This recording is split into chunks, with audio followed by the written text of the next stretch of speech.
We the Phoenix. பணவீக்கம். பணவீக்கம் என்பது தொடர்ச்சியான மற்றும் குறிப்பிடும்படியான பொது விலைமட்ட அதிகரிப்பு ஆகும். இதை வேற எப்படி சொல்லலாம்னா, பணவீக்கம் என்பது பண்டங்கள் மற்றும் பணிகளில் பொது விலைமட்ட அதிகரிப்பு விகிதத்தையும் அதன் விளைவாக பணத்தின் வாங்கும் சக்தி குறைவதையும் காட்டுகிறது. சுருக்கமா சொல்லணும் அப்படின்னா, விலைவாசி ஏறிடுச்சு அப்படின்னு சொல்லுவோம்ல, அதுதான் பணவீக்கம். இப்ப அந்த விலை உயர்வுனால என்ன நடக்கும் அப்படின்னா, வாங்கும் சக்தி அப்படின்றது குறைய ஆரம்பிச்சிடும். இதுக்கு டெஃபினேஷன் யார் கொடுத்துருக்கா அப்படின்னு பார்த்தோம்னா, 2 பேர் கொடுத்துருக்காங்க. ஒன்னு கோல்பர்ன், இன்னொன்னு கிரிகெரி. இப்போ கோல்பர்ன் அப்படின்றவர் என்ன சொல்றாருன்னா, குறைந்த அளவு பண்டங்களை அதிக அளவு பணம் துரத்தும் நிலை அப்படின்னு சொன்னவர் கோல்பர்ன். இப்ப இதை ஞாபகம் வச்சுக்கணும். அப்ப எப்படி ஞாபகம் வச்சுக்கலாம் அப்படின்னா, கோல் கீப்பரை நோக்கி தான் ஒரு ஃபுட்பால் பிளேயர் வந்து அந்த பாலை நோக்கி துரத்திட்டே போவாங்க. அப்படி ஞாபகம் வச்சுக்கோங்க. அப்போ கோல்பர்ன் அப்படின்னாலே இந்த துரத்தும் நிலை அப்படின்ற வார்த்தை ஞாபகம் வந்துடும். குறைந்த அளவு பண்டங்களை அதிக அளவு பணம் துரத்தும் நிலை அப்படின்னு சொன்னது கோல்பர்ன். அடுத்தது வாங்கும் சக்திக்கான அளவின் அசாதாரண குறைவு நிலை அப்படின்னு சொன்னது கிரிகெரி. இப்போ அதை வந்து நம்ம மட்டனை ஞாபகம் வச்சுக்கலாம். கெரி அப்படின்றதுனால நம்ம மட்டனை ஞாபகம் வச்சுக்கோங்க. அதை வாங்குறதுக்கான சக்தி நம்ம கிட்ட இல்லை அப்படின்னு ஞாபகம் வச்சுக்கோங்க.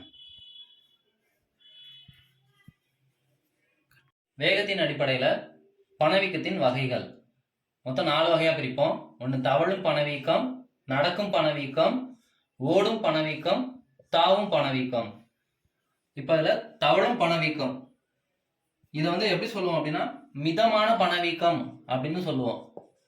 மிதமான பணவீக்கம் அப்படின்னு சொல்றதுக்கான காரணம் என்ன அப்படின்னா, இந்த விலைவாசி உயர்வு அப்படின்றத உணரவே முடியாது. ஏன் அப்படின்னா, நீண்ட காலத்துக்கு கொஞ்சம் கொஞ்சமா அந்த விலையேற்றம் அப்படின்றது இருக்கிறதால இதை தவழும் பணவீக்கம் இல்ல மிதமான பணவீக்கம் அப்படின்னு சொல்றோம். இதுல வந்து பணவீக்கத்தோடைய அந்த விலைவாசி உயர்வு அப்படின்றத பொதுமக்களால அவ்வளவு சீக்கிரம் உணர முடியாது. அதனால இதை மிதமான பணவீக்கம் அப்படின்னு சொல்றோம். இப்ப நடக்கும் பணவீக்கத்தை நகரும் பணவீக்கம் அப்படின்னு சொல்லலாம். ஏன் நகரும் பணவீக்கம் அப்படின்னு சொல்றோம்னா, இந்த பணவீக்கமானது ஒற்றை இலக்கத்துல இன்க்ரீஸ் ஆகிட்டே இருக்கும். அதாவது 3ல இருந்து 9% வரைக்கும் இன்க்ரீஸ் ஆகுறதால இதை நடக்கும் பணவீக்கம் இல்ல நகரும் பணவீக்கம்னு சொல்லுவோம். இதுவும் கொஞ்சம் மிதமான வேகத்துல மட்டும்தான் இன்க்ரீஸ் ஆகும். ஓடும் பணவீக்கம். ஓடும் பணவீக்கம் அப்படின்றது ஓடும் பணவீக்கம் தான் சொல்லுவோம். ஆனா வேகமான விலைவாசி உயர்வு எதுல இருக்கும் அப்படின்னு பார்த்தோம்னா, இந்த ஓடும் பணவீக்கத்துல தான் இருக்கும். இப்போ இந்த வேகமான விலைவாசி உயர்வு அப்படின்றது எவ்வளவு விகிதத்துல இருக்குது அப்படின்னு பார்த்தோம்னா, ஒரு ஆண்டுக்கு 10ல இருந்து 20% வரைக்கும் இருக்கலாம் அப்படின்னு சொல்றாங்க. அப்ப அதனால வேகமா விலைவாசி உயராதாலதான் இதை ஓடும் பணவீக்கம் அப்படின்னு சொல்றோம். ஓகே, இப்ப தாவும் பணவீக்கம். தாவும் பணவீக்கத்தை உண்மையான பணவீக்கம் அப்படின்னு சொன்னது யாருன்னா ஹீன்ஸ் சொல்லியிருப்பாரு. உண்மையான பணவீக்கம் அப்படின்னு சொல்றதுக்கான காரணம் என்னன்னா, இதுல விலைவாசி உயர்வை உணர முடியும். இப்ப உண்மையான பணவீக்கம் அப்படின்னு சொன்னது யாருன்னா ஹீன்ஸ் சொல்லியிருக்காரு. எதனால சொல்றாரு அப்படின்னு பார்த்தோம்னா, இதோடைய அதிகரிப்பு சதவீதம் எப்படி இருக்கும்னா, 2 அல்லது 3 இலக்க சதவீதத்தில் இதோடைய பணவீக்கம் இருக்கும்.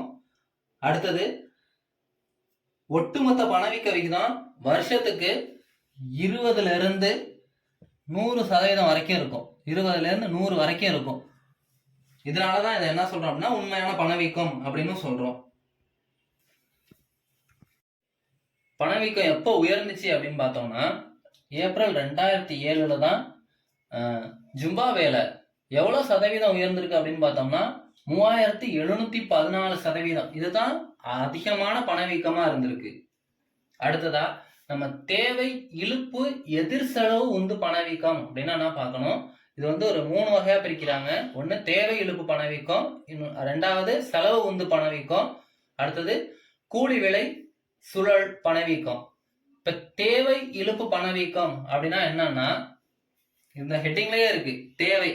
அப்போ ஒரு பொருளுக்கான தேவை அதிகரிக்கும் போது ஆட்டோமேட்டிக்கா அந்த பொருளுடைய விலை அப்படின்றதும் அதிகரிக்கும். இப்போ பணவீக்கத்தை எது தீர்மானிக்குது அப்படின்னு பார்த்தோம்னா, ஒன்னு தேவை, இன்னொன்னு அளிப்பு. இந்த ரெண்டும் தான் பணவீக்கத்தை தீர்மானிக்குது. ஒன்னு பொருளுக்கான தேவையும் இன்னொன்னு பொருளுக்கான அளிப்பும் தான் வந்து பணவீக்கத்தை தீர்மானிக்குது. அடுத்தது 2வது செலவு உந்து பணவீக்கம். இப்போ இதையும் இந்த ஹெட்டிங்கை வச்சே நம்ம அண்டர்ஸ்டாண்ட் பண்ணிக்கலாம். அதாவது செலவு அப்படின்னா எதுக்கான செலவு அப்படின்னு பார்த்தோம்னா மூலப்பொருட்களுக்கான செலவு. மூலப்பொருட்களுக்கான செலவு அதிகரிக்கும் போது இந்த உற்பத்தி செலவு அதிகரிக்கிறதால பொருளோட விலையும் உயருது. இதனாலதான் இதை செலவு வந்து பணவீக்கம் அப்படின்னு சொல்றோம். அடுத்தது கூலி விலை சுழல். இது என்ன அப்படின்னா ஒரு பணியாளர் வந்து தன்னுடைய கூலியை உயர்த்த சொல்லி கேட்கலாம். அப்படி உயரும் போது அவருக்கான செலவிட தகுந்த வருவாய் அதுவும் இன்க்ரீஸ் ஆகும். அப்படி இன்க்ரீஸ் ஆகும்போது அவர் தன்னுடைய தேவையை அதிகரிச்சுக்கிறாரு. இந்த தேவை அதிகரிக்கிறதுனால பொருளுடைய விலையும் உயருது. இதை ஏன் சுழல் அப்படின்னு சொல்றோம்னா திரும்ப இது அப்படியே ரொட்டேட் ஆகும். அதாவது விலைவாசி உயர்றதால தன்னுடைய கூலியை உயர்த்தி கேட்கலாம். அப்படி உயர்த்தி கேட்கும் போது உற்பத்தி செலவு அப்படின்றது பொருளுக்கு அதிகரிக்கும் போது திரும்ப அந்த பொருளுடைய விலையும் அதிகரிக்குது. இதனால இதை கூலி விலை சுழல் அப்படின்னு சொல்றோம். இப்ப பணவீக்கத்துக்கான சில காரணங்கள் இருக்கு. அப்படி பார்த்தோம்னா ஒரு 6 காரணங்களை சொல்லலாம். காகித பணவீக்கம், கடன் பண பணவீக்கம், வரவு செலவு பற்றாக்குறை தூண்டல் பணவீக்கம், லாப தூண்டல் பணவீக்கம், பொருள் பற்றாக்குறை பணவீக்கம், அடுத்து வரி தூண்டல் பணவீக்கம். இதுல காகித பணவீக்கம் அப்படின்றது மைய வங்கி வந்து அதிகமான காகித பணத்தை வெளியிடுது அப்படின்னா இதன் மூலமா விலைவாசி உயரும். இந்த உயர்றதுனால ஏற்படக்கூடிய பணவீக்கத்தை காகித பணவீக்கம் அப்படின்னு சொல்லுவோம். அடுத்தது கடன் பண பணவீக்கம் அப்படின்றது வணிக வங்கி தாராளமா கடன் கொடுக்கும். இப்ப இந்த கடன் கொடுக்கறதால விலைவாசி உயர்வு ஏற்பட்டுச்சுன்னா அதை கடன் பண பணவீக்கம் அப்படின்னு சொல்லுவோம். அடுத்தது வரவு செலவு பற்றாக்குறை தூண்டல் பணவீக்கம். இப்ப எப்பவுமே பட்ஜெட்டை பொறுத்த வரைக்கும் வரவு அப்படின்றது அதிகமா இருக்கணும், செலவு அப்படின்றது குறைவா இருக்கணும். ஒரு சில நேரங்கள்ல அரசு சில திட்டங்களை செயல்படுத்தும் போது செலவு அதிகமா ஏற்படுறதுக்கான வாய்ப்புகள் இருக்கும். அந்த மாதிரி நேரங்கள்ல அரசு என்ன பண்ணும் அப்படின்னா அந்த டெபிசிட்டை சரி பண்றதுக்காக இந்த மைய வங்கிய அதிகமான காகித பணத்தை வெளியிட சொல்லி அரசு சொல்லும். இப்ப அதிகமான காகித பணம் புழக்கத்துக்கு வர்றதுனால விலைவாசி உயர்வு ஏற்படும். இதை நம்ம என்ன சொல்றோம் அப்படின்னா வரவு செலவு பற்றாக்குறை தூண்டல் பணவீக்கம் அப்படின்னு சொல்றோம். அடுத்தது லாப தூண்டல் பணவீக்கம். இது மேக்சிமம் உற்பத்தியாளரோ அல்லது விற்பனையாளரோ அதிகமான லாபம் பெறணும் அப்படின்ற ஒரே ஒரு நோக்கத்துக்காக பொருளோட விலையை உயர்த்தி அதிக விலைக்கு விற்கிறது லாப தூண்டல் பணவீக்கம் அப்படின்னு சொல்லுவோம். அடுத்தது பொருள் பற்றாக்குறை பணவீக்கம். நம்ம பிளாக் மார்க்கெட், கருப்பு சந்தை அப்படின்னு ஒன்று கேள்விப்பட்டிருப்போம். பொருளை பதுக்கி வச்சிருக்கிறது. இந்த பதுக்கி வைக்கிறதுக்கு மூலமா பொருள் தட்டுப்பாடு ஏற்படும். இப்ப தட்டுப்பாடு ஏற்படுறதுனால அதுக்கான தேவை அதிகரிக்கும். அப்ப தேவை அதிகரிக்கும் போது ஆட்டோமேட்டிக்கா பொருளோட விலை அப்படின்றது உயர ஆரம்பிச்சிடும். இதனால இதை பொருள் பற்றாக்குறை பணவீக்கம் அப்படின்னு சொல்றோம். அடுத்தது வரி தூண்டல் பணவீக்கம்.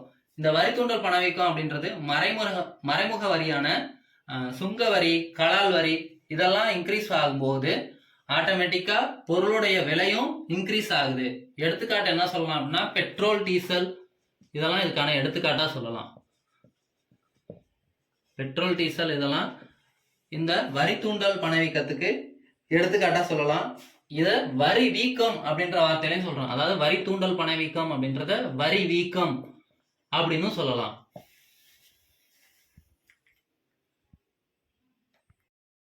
Thank you for watching. Don't forget to subscribe, like, share, and comment.